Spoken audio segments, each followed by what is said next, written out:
Hello everyone. देखिए, आज BHU MBA agri business से रिलेटेड कंप्लीट डिटेल डिस्कस करते हैं। सबसे पहले बात करते हैं एलिजिबिलिटी क्राइटेरिया की। तो ग्रेजुएशन में आपका मिनिमम 50% होना चाहिए। और किस स्ट्रीम से होना चाहिए? तो बीएससी आपका एग्रीकल्चर फील्ड से हो, या बीएससी में एटलीस्ट वन सब्जेक्ट जो है आपका बॉटनी हो, जियोलॉजी हो, बायोकेमिस्ट्री हो, या फूड टेक से आपका बीटेक हो, बीवॉक हो, फूड प्रोसेसिंग मैनेजमेंट से। ठीक है, तो आप इसके लिए अप्लीकेबल है। तो आपने अगर सीवीटी एमबीए का जो अभी आपने एग्जाम दिया है उसमें पीजी क्यूपी 38 अगर आपने सेलेक्ट किया है, और ये अगर आपके पास एलिजिबिलिटी क्राइटेरिया है, ठीक है, तो आप इसके लिए काउंसलिंग करा सकते हैं। अब बात करते हैं कि नंबर ऑफ सीट्स कितने हैं। तो टोटल नंबर ऑफ सीट्स जो है, ठीक है, अराउंड ये 60 सीट्स हैं। ठीक। अब नेक्स्ट फीस स्ट्रक्चर की बात करें तो 90,000 पर एनम फीस है।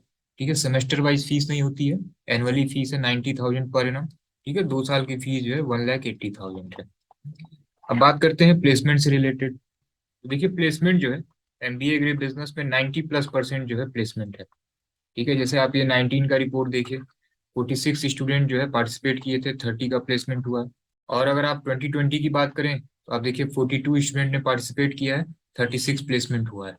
2022 का भी डाटा हम आपको शेयर कर देंगे। ठीक है, तो प्लेसमेंट बहुत अच्छा है। ठीक है, 90% प्लेसमेंट जो है हो जाना है। ठीक है, जो बच्चे 10% रह जा रहे हैं उनका भी दूसरे तीसरे अटेम्प्ट में हो जाता है।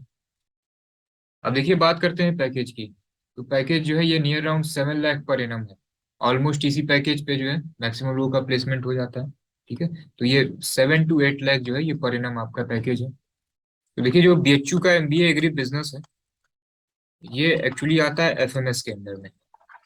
ठीक है, इस वजह से इसका प्लेसमेंट रिकॉर्ड और पैकेज बहुत ही अच्छा है। और अगर इसकी रैंकिंग की बात की जाए, ठीक है, तो ये टॉप 5 कॉलेजेस में है।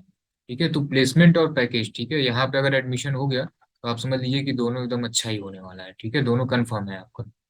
अब बात करते हैं कि इसका एडमिशन प्रोसीजर क्या है। तो देखिए, एडमिशन प्रोसीजर जो है ये रिटन एग्जाम प्लस जीडीपीआई के बाद होगा। ठीक है, अब इसमें जो भी आपके स्कोर होंगे, ठीक है, इसके अकॉर्डिंग कट ऑफ बनेगी। जैसे ही काउंसलिंग स्टार्ट होती है अपडेट करते हैं आपको। और अगर रिटन एग्जाम में, ठीक है, क्वालिफाई करने के लिए अगर सेफ स्कोर की बात करें तो आपने अभी देखा प्लेसमेंट पैकेज, ठीक है, टॉप यूनिवर्सिटी है। ठीक है, कट ऑफ बहुत अधिक रहने वाली है। जनरल कैटेगरी कम से कम 280 प्लस होना चाहिए मिनिमम। ठीक है, चांसेस हैं कि 300 प्लस है।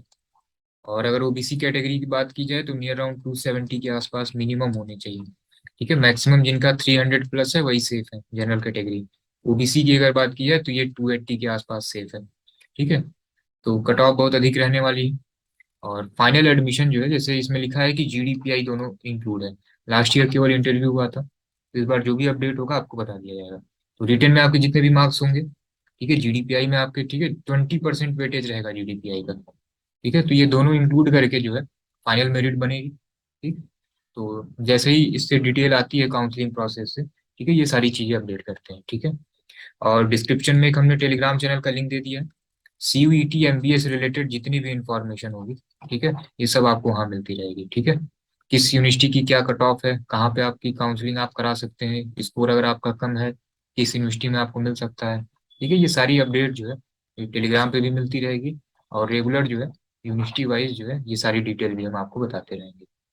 ठीक है, और भी अगर आप किसी अदर यूनिवर्सिटी के बारे में कंप्लीट डिटेल चाहते हैं तो आप कमेंट बॉक्स में उसको मेंशन कर दीजिए। ठीक है, नेक्स्ट वीडियो में उसको डिस्कस करते हैं।